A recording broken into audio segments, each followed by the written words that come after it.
favorite radio station. This is Afro Vibes Radio Houston. This is Afro Vibes Radio, and this is the SourceSeeker Hour. I'm your host, Baruti Carl Alexander, and welcome to the SourceSeeker Hour. Thank everybody for coming. It's going to be a great show. On this show, our theme is the political climate in the age of Trump. And has it changed? Will it ever be the same? The great political situation of the United States has gone through a mix, a mess, and will it ever be the same again? We have two political candidates here that are going to discuss the political climate. They're going to discuss their area that they are representing or trying to represent. We have Fort Bend County Sheriff candidate, Mr. Holland, or Captain Holland Jones. Yes. And we have City Council candidate for what district? District D. District D, Mr. Marlon Christian. And this is the SourceSeeker Hour. I'm your host, Baruti Carl Alexander, and we're back again. And thank everybody for coming or listening to us and seeing us on video. We thank everybody for showing up. So this will be a great show. I first want to start with a question for our candidates. Has this new political climate made it easier? And how do you feel? Do you feel you have to watch what you have to say in this world? I see what the president says all the time, and it's basically trickled down that so many different people feel that they do not have to have a filter. Let me ask Mr. Holland Jones first. What do you feel about that? Well, I would say that we live in a climate of political correctness. And in that climate of political correctness, we always feel like we have to second guess what we say, that we have to take in a person's race, ethnicity, culture, sexual orientation, or even in some cases, political affiliation into consideration.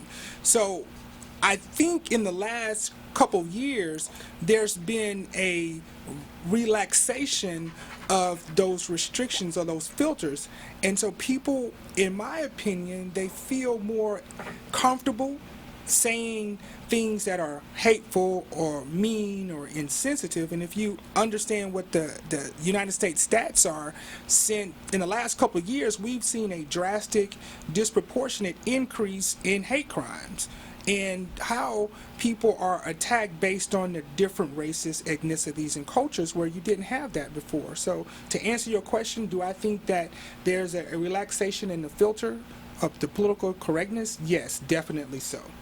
Thank you very much. Brother Marlon, I want to ask you the same question, but I first want you to introduce yourself. And I want you all to introduce yourselves to the audience and tell us everything that you would like to share to let us know who you are. Start with Marlon. Okay, I'm Marlon Christian for District D. I'm running for City Council member, District D. District D is a very large district. It stretches from 3rd Ward, Midtown, the Museum District, South Park, Sunnyside, South Union, the Dead End, South Park, Yellowstone, and it stretches all the way out to the South Belt over in the Gulf Point area and Sagemont area. So it's a pretty diverse area that I'm planning to represent. I've been in the district my whole life. Went to elementary school there, went to middle school there, graduated from the mighty Jack Yates, which I am very proud of. I served in the military for 7 years after graduating from Jack Yates. Came back home to District D and finished off my education at the University of Houston. So I have a political science degree as well as a public administrations degree. So I kind of have a good understanding of what needs to be done in my district. As I say, I've been there a very long time. I watched it change, and I know what I want to do there in order to make it better. I do think I'm qualified for the position, and I look forward to serving the people in my community as a unit, as a whole, to make us strong and good as I know we can be. Thank you, Brother Marlon. Brother Holland, please introduce yourself. Thank you. My name is Holland Jones, and I know people tend to address me with the different accolades that I've accomplished over time, but I had a good family support system. My father was just absolutely wonderful. I am seeking the Democratic nomination to become the Fort Bend County Sheriff. And we've been inundated in Fort Bend County with the multifaceted, multicultural growth. We are the #1 fastest growing community and county in the nation. So there's a couple things that I think we need to know about Fort Bend County. Fort Bend County represents 14 different municipalities, unincorporated parts of Fort Bend County, and incorporated parts of Fort Bend County. We have the Fort Bend County Sheriff's Office have a budget of $92.2 million, a staff of over 800 people. So what I'm asking our citizens of Fort Bend County to do is trust and select the person that is most qualified for the job. I have been in law enforcement for over 21 years. I have been at each rank of responsibility in the police department. I've been a sergeant, I've been a lieutenant, I've been a captain, I've been an assistant chief, and I have been a chief of police, and I am currently a captain right now. I'm a lawyer, so I have a Juris Doctorate degree. And I went to the world famous Thurgood Marshall School of Law. I also have a PhD in the administration of justice. So what that means is that, according to scholars, I have mastered or developed an expertise in managing a law enforcement community, the budget, policies and procedures, the enforcement. But the unique thing about that law degree that I have, I also sue police departments. I sue them. So when a police department violates your rights, when they wrongfully terminate someone or they fail to adhere to their own policies and procedures, a lot of my clients come to me and I vindicate them, or I represent them, and I defend their reputation and their honor. I also have a master's degree in criminology from the University of Houston, Clear Lake, and I led Precinct 7's natural disaster emergency response for Hurricane Harvey. And if you know, that hurricane was devastating in Fort Bend County, and a lot of people lost their homes because our agencies, our law enforcement community, in some cases, they failed to adequately prepare. So there's a couple things that I want to do. If the citizens of Fort Bend County find me worthy, the first thing I want to do is create a proactive community engagement division so that each homeowners association has a representative directly to the command staff of the Fort Bend County Sheriff's Office, and each school district also has a representative. But I also want to make sure that we inform our citizens. A lot of people break the law because they don't understand the law. No one takes the time to change. No one takes the time to teach them. Every 2 years, we have a new set of laws that come out in the state of Texas. So a lot of times people break the law because they're ignorant of the law. No one taught them or demonstrated how to conform with the law. So believe it or not, Fort Bend County has their own sheriff academy. It's the Gus George Law Enforcement Academy. So the one thing I want to do is I want to open up that academy to regular people so that some citizen in Fort Bend County that want to understand what this law means, they can go in and sit in class and get credit for it. That's unique. No one has ever done that before. It's better than a Citizens Police Academy. You will receive the same training and guidance that a police officer would do. So that's legislative updates, that's de-escalation, and Senate Bill, I believe it's Senate Bill 30, the civilian interaction training, so that when individuals get stopped on a traffic stop, that they understand the rights and the responsibilities of their passengers and themselves, and the authority that the police officers have. So I don't want to inundate you guys. I could talk about the things and my plans that I would like to do. You have accomplished a great deal of things, and you have a great vision. When you mentioned that about suing the police departments, I thought about our class that we have as the Brighter Source Group, Safety and Security for Young Black Men. And I've had situations where interaction with the police was very difficult. I'm sure most black men have had that. Brother Marlon, have you seen that, and what would you think is a way that black men can rise above those kinds of situations?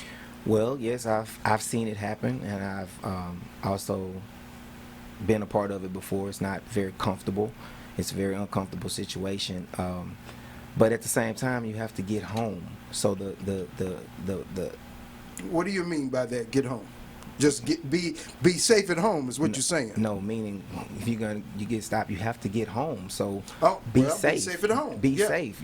Don't do anything drastic that will cause you not to make it home that night. Right. Meaning, if you're stopped by the police officers and things like that, Mm-hmm. understand what is at stake when you're stopped. So make sure not to escalate the situation at all, if possible. Sometimes that's a little hard for some of us to do, being that we're not police friendly, or vice versa, or vice versa, because that is really what's happening inside the inner city. I think officers should be trained on how to stop people of color. You can train as many officers as you want, but if they have an inherent feeling that may come out, would you agree with that, Brother Holland? But they have a duty also. That's true. Sometimes, I mean, Trump has a duty. Sometimes he doesn't do the right thing. This is true. Well, interesting point that you bring up. I have a PhD in administration of justice. My dissertation was on every single sheriff office in the state of Texas. It's 254 counties, 254 sheriff agencies. So what I did is I specifically looked at their disproportionate issuance of traffic citations to people of color. And so what I was able to empirically define and support is that for the last 6 years, and I can go back from 2010, 2011, 2012, 13, and 14, I demonstrated that if you were a person of color, not just an African American, but if you were a person of color, you were more likely to be stopped, searched, detained, frisked, and the rest. So Absolutely. my colleague Marlon says that what he's saying is absolutely correct. On a traffic stop, that is not the appropriate forum to determine whether your stop was legal or not. You need to do that in a court of law. That's my point. That's the point that I was making. Exactly. Make it home. It was safely. not. That's not the time. The time. Right. That's the time to think about getting home. And the thing about young men is, they're full of fire and energy. And so forth, Yeah. and which has to be modulated and trained, and not dissipated and taken out, but they got to learn how to use it. As a teacher for 28 years, I've seen all the energies and all the things, and having a son 20 also. Right. I see it, but it's possible to do, and it is something appropriate that they need to learn to do without taking away their fire. This is the Source Seeker Hour on Afro Vibes Radio, the #1 internet station in the world. Profound discussion, current events, and what's happening relevant to society. Honest, truthful, and courageous. The Source Seeker Hour on Afro Vibes Radio. We thank everybody for joining us, and we thank our great guest, Brother Holland Jones, Captain Holland Jones. Thank you. Brother Marlon Christian, thank you. Thank you all for showing us. We look forward to having a great show. We already have some very interesting topics. A topic of trying to stay alive and to expand your life covers both of you all's district, not just with the police, but all the things that it takes to live in a community. For instance, the sheriff also has duties when there's a storm, when there's a fire, where there's all the other things that are going on. And a district council representative is going to have to deal with all the appropriations that are necessary for impacting lives. Can you discuss more on that, what the things that you would have to cover as a city councilman, Brother Marlon? Well, as far as a city council member go, I think my job would be more so as to be the liaison between the community and the mayor himself. The mayor can't be everywhere at once, so therefore there's several different positions such as city council member. I think it's 7 different city council members. Then you have another 7 at-large council members as well. So you have different people that covers different part of the city, and I think my job is to interact with the community, with civic groups, with the churches and things like that, in order to keep our city the way that it needs to be, keep us safe under certain circumstances, and to get us the help that we need in drastic situations such as major storms and major events that happen throughout our district. Okay. Pam, you have a couple of questions you wanted to ask? One of the questions I want to ask you, because you're District D, and I'm very familiar with District D because I grew up there in the 60s and the 70s. I went to school there, just as you did. What would you do different, or what are you going to do different than what the current person? How do we... I want more. I expect more. I want to see more. I want to see more activities, meaning that are you going to have storefronts, or what can we do? Oh, when you have a storefront, someone knows directly where. I know I'm not talking about necessarily a police storefront. I'm talking a storefront that could give and improve and help the community. So in District D, I know you have and it has to start somewhere. So how do you plan to do something different than what has already been done? Well, my first rule will be to engage. I plan to engage the community fully. I plan to be fully transparent as I do everything that I do within City Council. I want to be accessible to my community. I do plan to have storefronts. I do plan to have an office within the community, not just at City Hall. Oh, great. I don't plan to be at City Hall as often as every day. There's 2 days out of the week that I think you have to be at City Hall, but the other 3 days throughout the week, or maybe 4 days out the week, I will be in the community working with the community civic centers, and such as I said, the civic leaders, and working with the churches, because those are the people that have hands-on with the community. Those are the ways that we build our community back up. I plan to assemble again.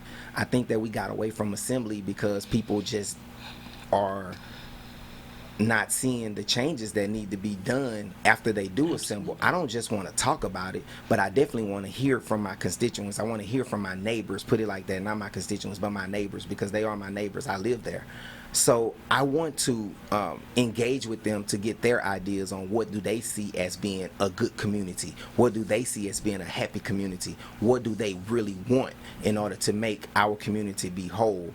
That is the goals that me. I plan to not only be transparent, but I plan to also have integrity while I'm doing it. While they're not looking, I plan to do the right thing. I don't want them to have to be watching over me 24/7, wondering, is Christian going to do what he said he was going to do? I'm a man of my word. I've always been a man of my word. If I can't do something, I'll tell you I can't do it. If I can do something, I'll tell you I can do it. And if I say I can, I will. Go ahead. I think being visible is definitely one of the what the expectation is. Before you're back there in City Hall, you're attending numerous meetings, and we see you on TV.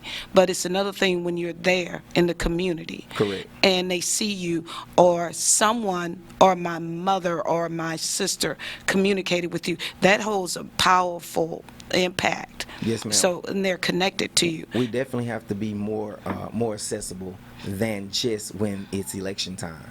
Definitely. Because everyone's accessible during election time, but we need to be accessible all the time. If you notice, you look at my push card, you'll notice that my personal phone number is on my push card. I want you to call me. I want you to let me know what's going on. If I don't answer the phone when you call me, I guarantee you I will call you back. If I don't answer the phone, it's probably because I'm doing something like I'm doing right now, or I'm already talking to somebody else about other issues. But my main goal is to be accessible to the people of my community so that I can make the differences that I plan to make. Let me ask of the candidates here some very important issues that are at the heart of American change or American politics.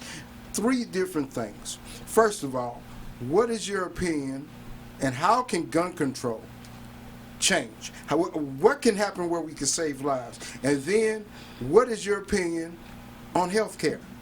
Those are 2 issues, and then after you answer that, I'll come back with the other. Well, I'll talk about gun control. First of all, I think there's two facets, two components of gun control. There's over-regulation and under-regulation. Over-regulation is when we have law-abiding citizens that are trying to protect themselves and their families cannot legally obtain a firearm without some frustration, and so they become victims themselves because the bad guys, they don't care. They don't abide by the law. So it's nothing for them to carry a gun and rob or assault one of our law-abiding citizens. And for example, in Fort Bend County, 60% of all thefts or burglaries or in robberies are not solved. So in our community, in Fort Bend County community, you're more likely not to get caught if you commit a robbery or theft. That's a shame. But I do think if we have more armed citizens, whether it's legal, well, it should be legal. It's a constitutional right for you to carry your weapon. And so they should have the right to protect themselves. Now then, when I say under-regulation, here's what I mean by that. We have people that have serious mental health crises. And if we can spot an individual that have a mental health crisis with a serious and substantial propensity for violence, then we need to regulate that. We need to have some extra layers in place to prevent them from carrying a weapon.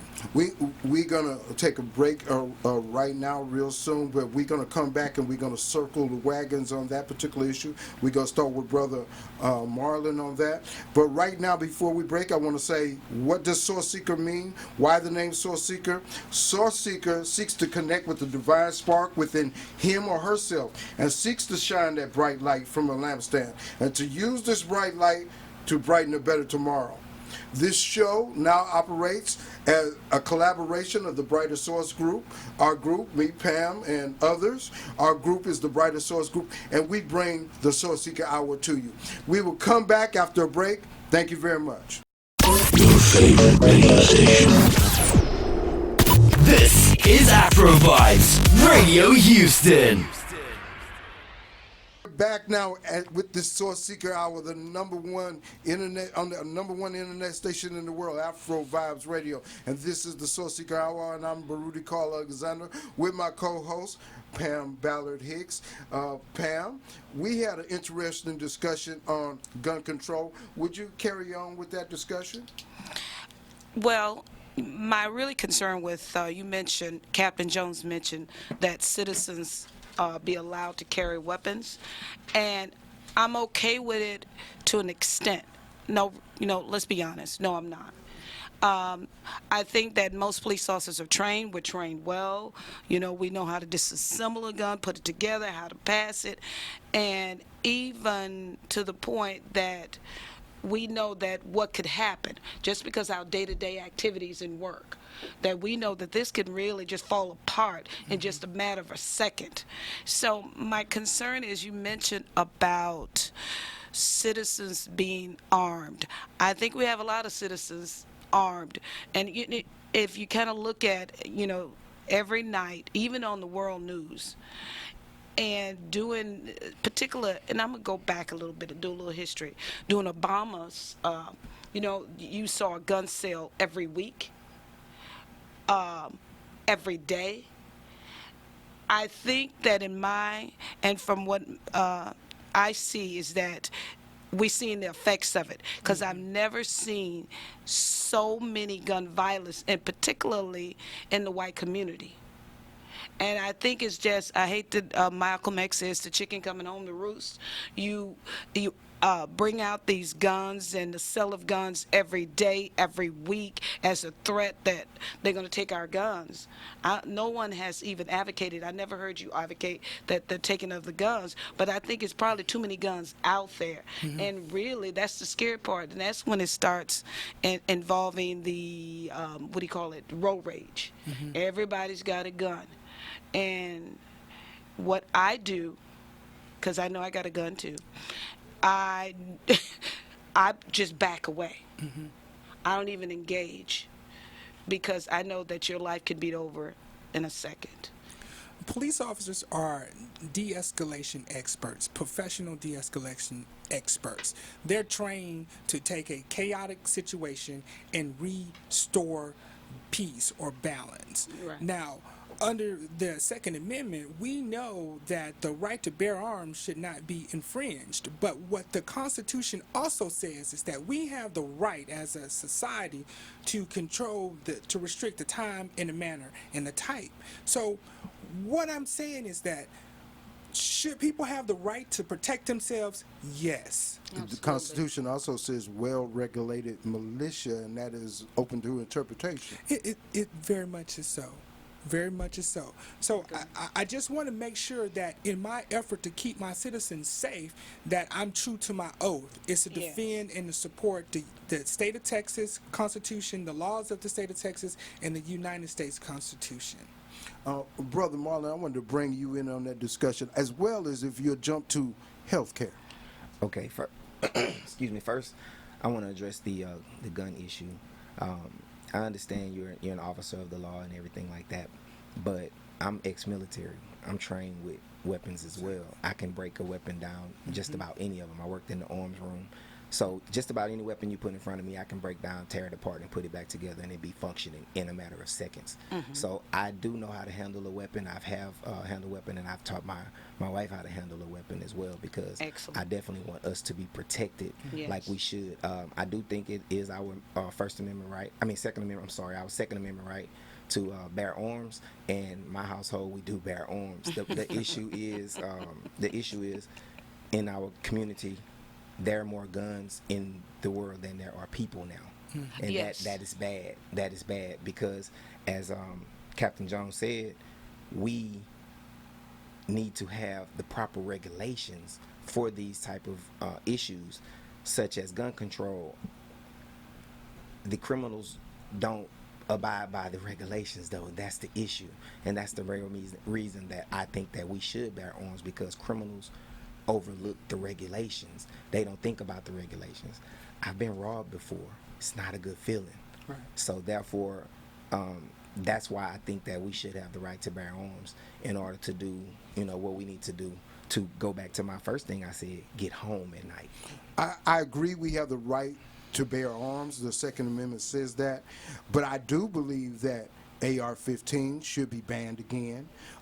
Red flag laws should be instituted, as well as a registration. We register for a car. We register for all different kinds of. I don't see what the problem is. If you're gun abiding, or if you're law abiding, we should be able to do that also. That goes back to the same issue. We're not talking about law-abiding citizens. Right. The Well, issue comes with comes with criminals. The criminals are they're gonna get theirs, but maybe we can say one or two or three lies of a person who would get an AR-15, but just has a difficult time getting it this time, and that might save some people right there. I understand that they're legal.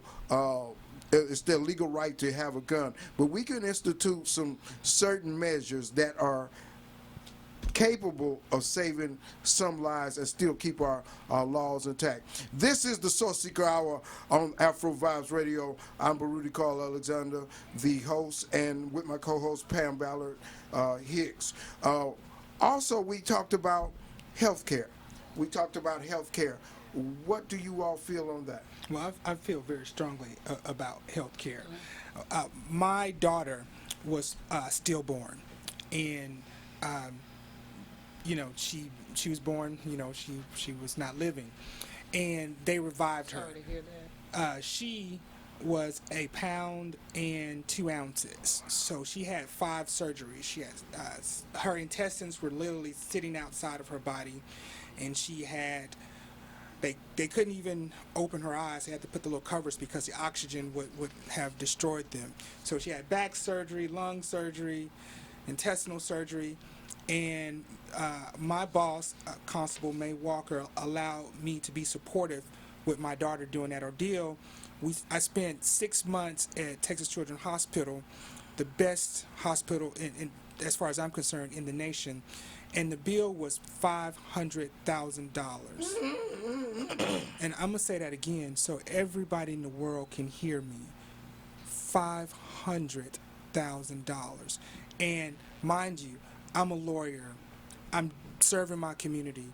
I'm a public servant, and I did not have the money to pay that. But unbeknownst to me, when a child is born premature, the government kicks in automatically without you having to say anything. And between the government, the United States government, and my insurance, they took care of that bill. I paid zero after that. Now, I'm doing everything a God-fearing citizen of the United States should do. I'm a productive member of my society. A pre-existing condition, I shouldn't have to go to my friend's funeral because he lost his job and he had an ailment that he needed his insurance, and he dies because someone felt that he shouldn't, pre-existing conditions shouldn't be covered. So to answer, and for anybody listening and you want to evaluate me or judge me, I am a proponent of insurance, universal insurance, bar none. So no public option or anything?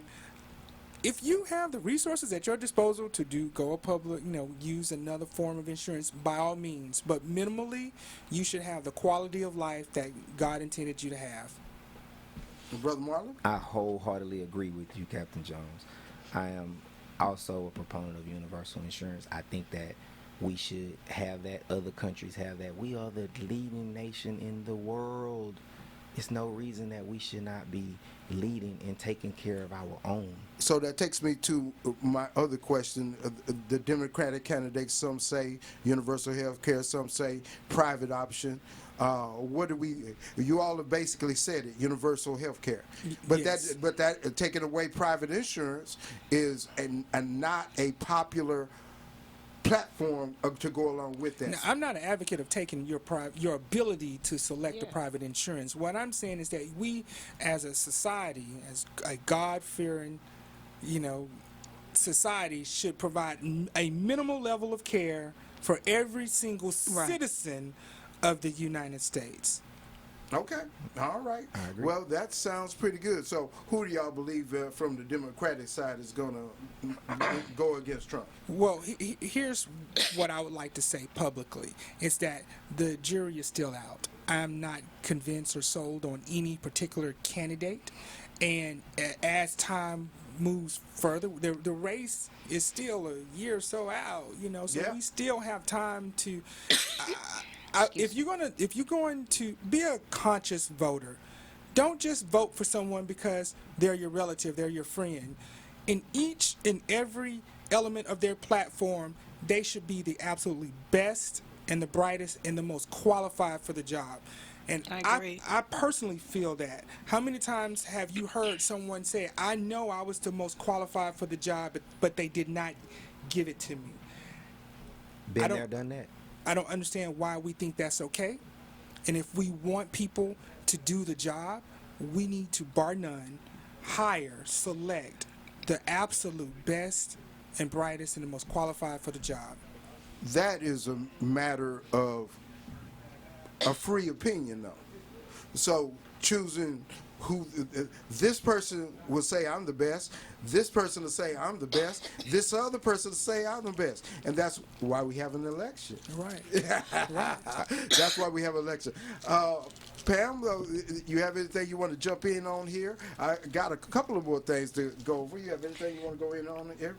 I think it still was the gun control issue was still a little bit Okay. unfinished. Captain Jones, I know that you were talking earlier about having people having the right to bear arms, and could you explain to me a little bit more about what do you mean by it? I got the idea that you said, but my concern is, and you said military, Right. Mr. Christian, but you're still highly trained. You're Correct. You're better trained than I am. Well, I wouldn't say better trained. I mean, Oh, you probably absolutely. had hands-on more than I did, being that you were in the force longer. I've been removed from the military for nearly 18 years now. Yeah. about 18 years now, so I'm telling my age. But those are the type Still of look things. 29. Well, thank you, sir. I Yeah, appreciate okay, it. yes, sir. Mike, Those are the things that I really mean by you have to continue training. It's just like a continued education. Absolutely. You have to constantly train, constantly practice. These things have to be used at all times. You have to teach safety. You have to teach gun safety and things like that. You have to be able to store your guns in a safe environment when you have children as well. And we get back to the gun control issue. Most of the let's back up a little bit. When we go and look at the mass shootings, all of the mass shootings aren't coming from criminals though. You know, they're not criminals. These people own these weapons that they're having, And that's my concern. and that they're so I understand where you're coming from, but I'm gonna be honest with you. I want to be shooting the equivalent or greater to whatever they are shooting when they come, and that's just the way that I feel about it. I believe in my right to bear arms, and I do. At my home, we bear arms, you know, and Exactly. so Exactly. that's how I feel about it. You know, that's how I feel about gun control. It's exactly as Captain Jones said.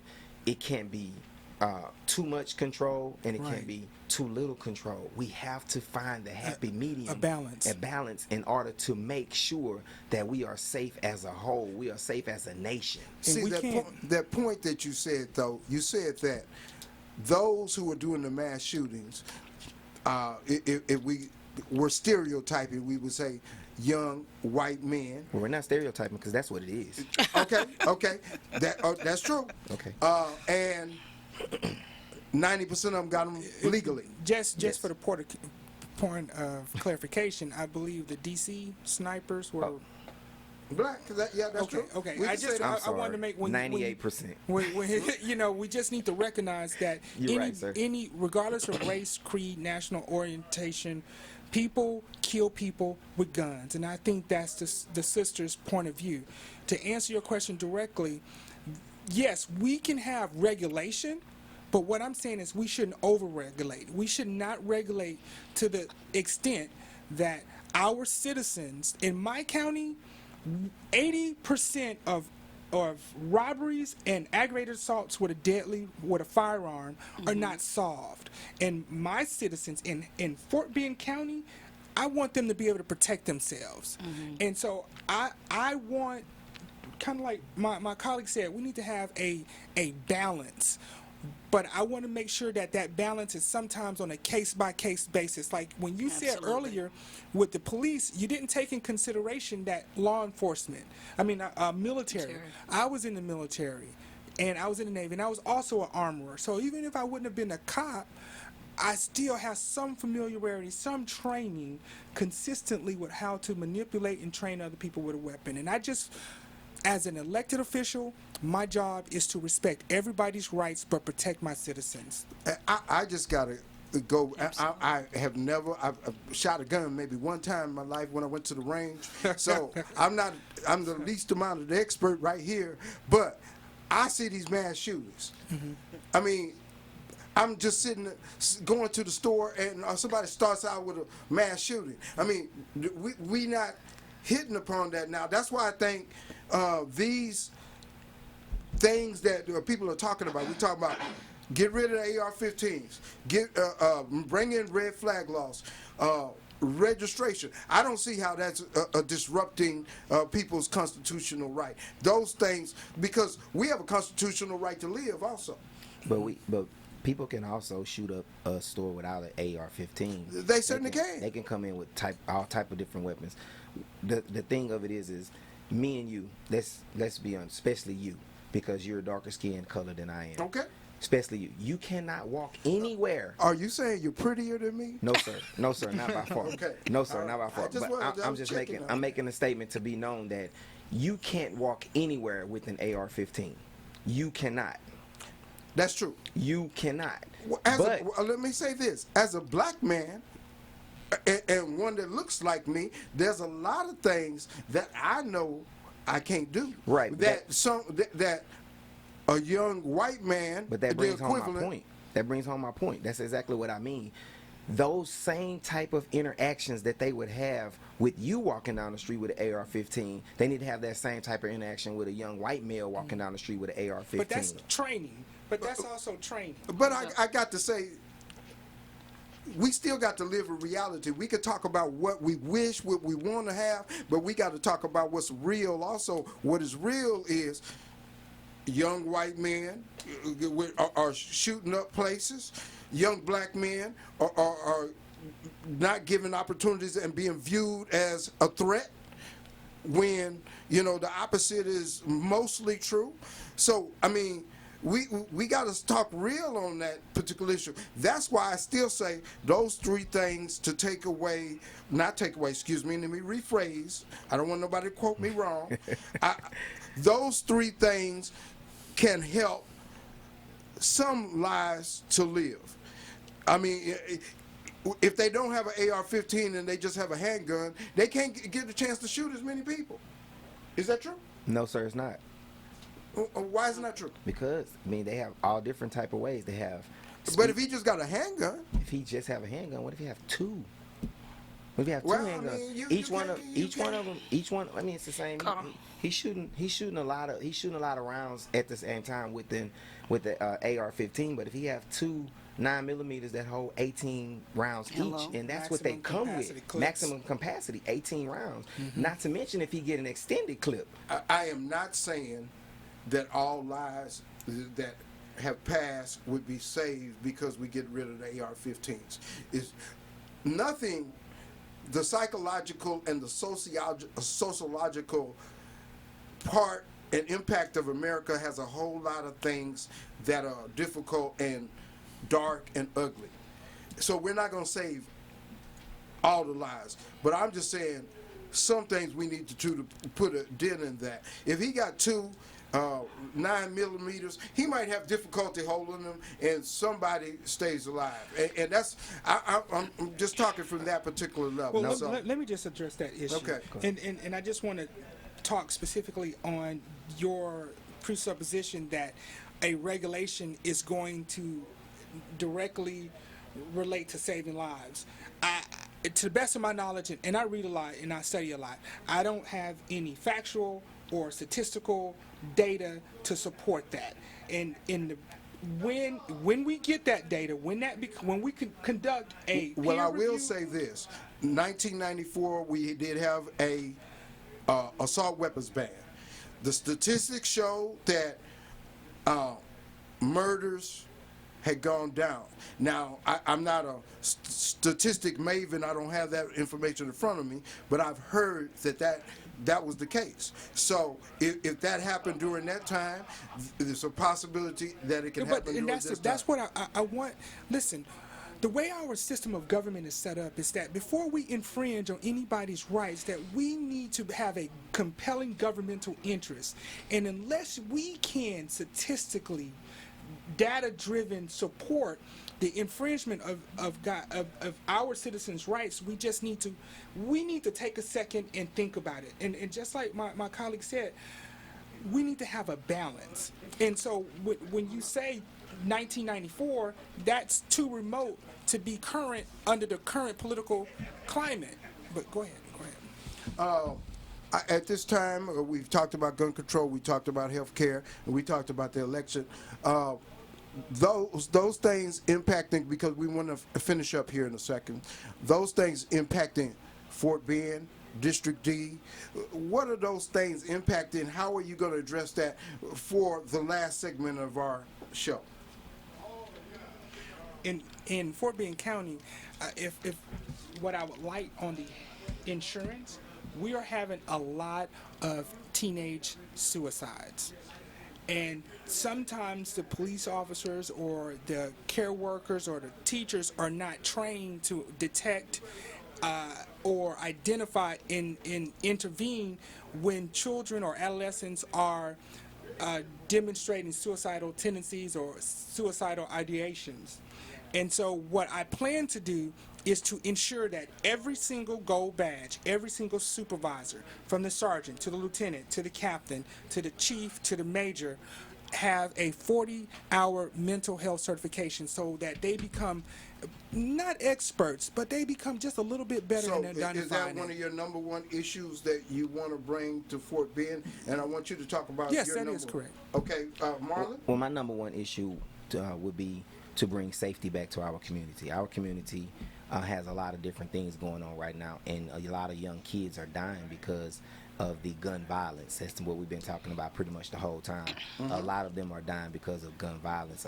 We have many wars going on within our community. So what I want to do is I want to empower my community again.